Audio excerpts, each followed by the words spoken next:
Esto se volvió una serie en el canal. Te he hablado de muchísimas sectas alrededor del mundo. Todas comparten algo.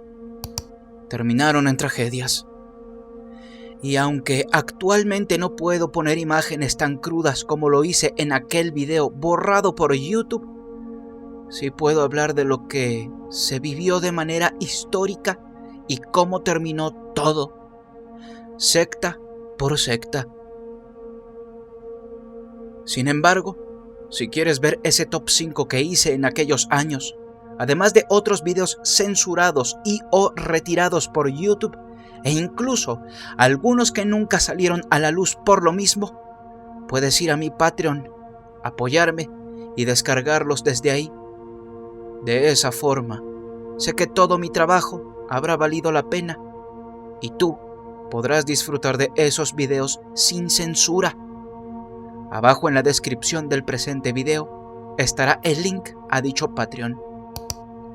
Y esta noche hablaré de aquella secta que en ese top quedó en el puesto número 1. Obviamente, censurando cosas.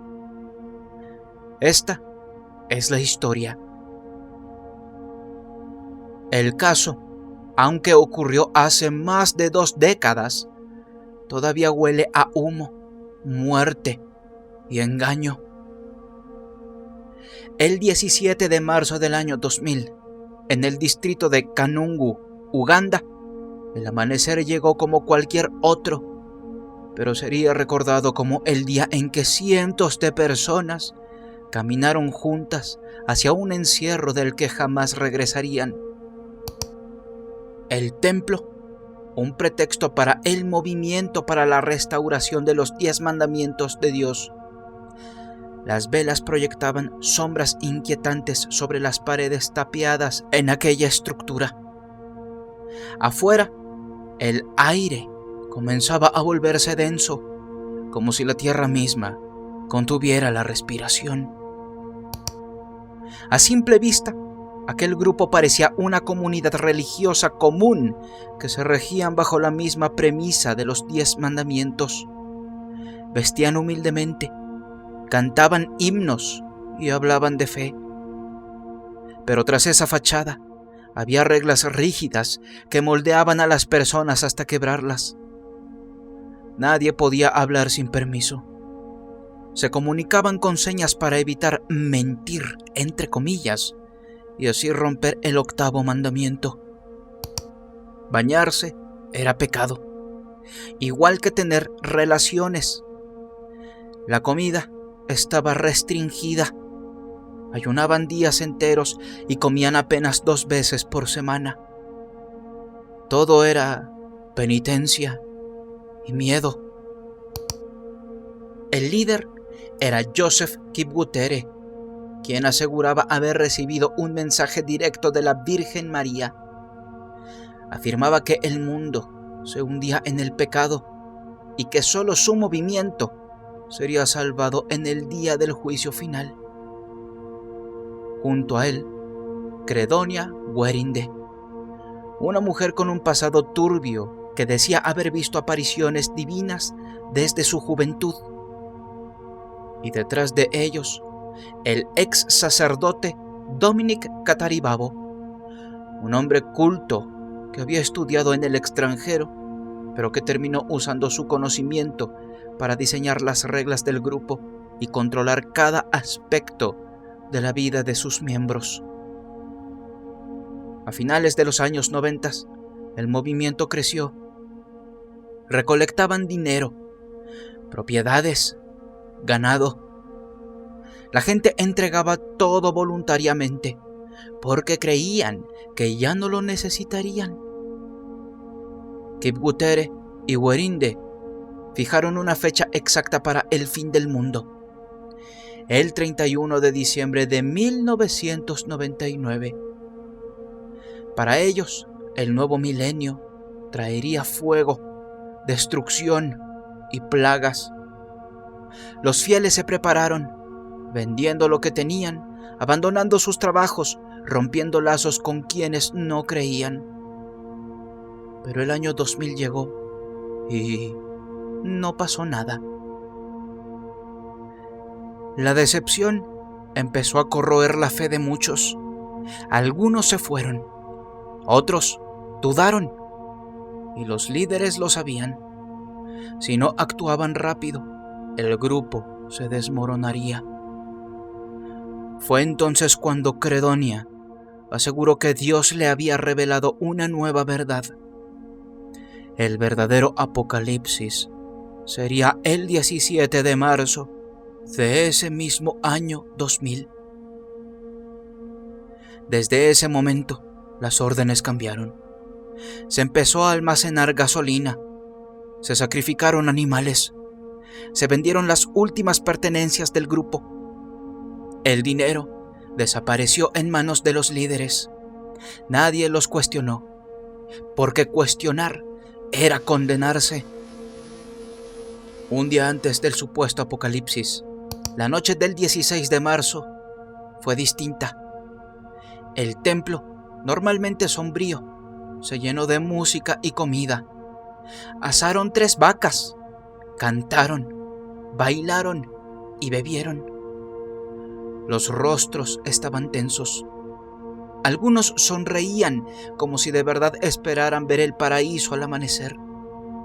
Otros miraban al suelo, en silencio. Nadie sabía que esa sería la última vez que respirarían aire fresco. Al amanecer, los líderes ya no estaban. No había rastro de ninguno de los 3. En su lugar, un grupo de ayudantes se encargó de cerrar el templo. Las ventanas habían sido cubiertas con tablas y selladas. Las puertas aseguradas con cadenas gruesas y candados. No había forma de salir. A las pocas horas, el interior comenzó a calentarse. Algunos notaron el olor a combustible, pero lo atribuyeron a algún tipo de ritual. Entonces, de repente, un chasquido seco, como madera quebrándose, rompió el silencio. Fue seguido por otro chasquido y luego el fuego. Las llamas se alzaron rápido, alimentadas por la gasolina y la madera seca. El humo negro invadió el templo, cegando a los presentes. Los cánticos se apagaron, reemplazados por gritos desesperados y angustia. Las personas corrían de un lado a otro, buscando una salida que no existía. Algunos intentaron derribar la puerta a golpes. Otros arañaban las paredes hasta sangrar. Madres abrazaban a sus hijos, cubriéndolos con sus propios cuerpos. El calor era insoportable. La piel se ampollaba en tan solo segundos. Afuera, algunos aldeanos escuchaban los gritos, pero el fuego era demasiado intenso. El olor a carne chamuscada empezó a impregnarlo todo. Nadie pudo hacer nada. Cuando el incendio terminó, lo que encontraron dentro no parecía humano. Casi 800 personas habían muerto. Sus cuerpos estaban carbonizados y fusionados al suelo. La policía quiso pensar que había sido un suicidio colectivo, pero pronto se descubrió la verdad. A pocos metros, enterrados en una fosa, había 153 cuerpos asesinados semanas antes. Cuellos rotos, puñaladas, golpes. En otras propiedades del movimiento encontraron más fosas. 155 cadáveres en Rugazi, 81 en otra granja, 6 escondidos en una letrina.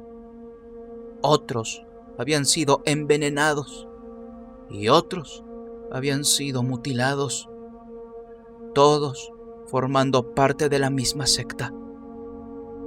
Y lo más hórrido aún, ninguno de los líderes de la secta estaba entre los muertos. Kibwetere, Werinde y Kataribabo habían desaparecido. Hay quienes dicen que escaparon a países vecinos. Otros aseguran que viven con nuevas identidades protegidos por quienes aún creen en ellos.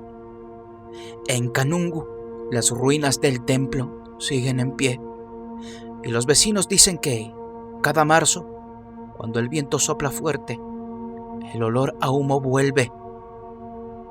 Y dicen que si te acercas demasiado, puedes escuchar golpes apagados en el interior, como si todavía hubiera gente tratando de salir de ese infierno. Por si te lo estás preguntando, aún no se descubre qué pasó con los 3 líderes de la secta.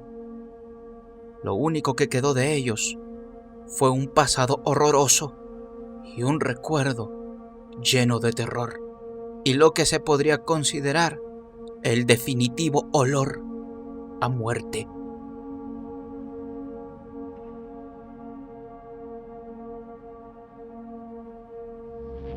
Si el video te pareció interesante, apreciaría mucho tu like. Aquí te dejo otros videos que pueden ser de tu agrado. Sígueme en mis redes sociales para que estemos en contacto. Los links están en la descripción. Soy Davo Valkrat y fue un placer haberte acompañado esta velada. Hasta pronto.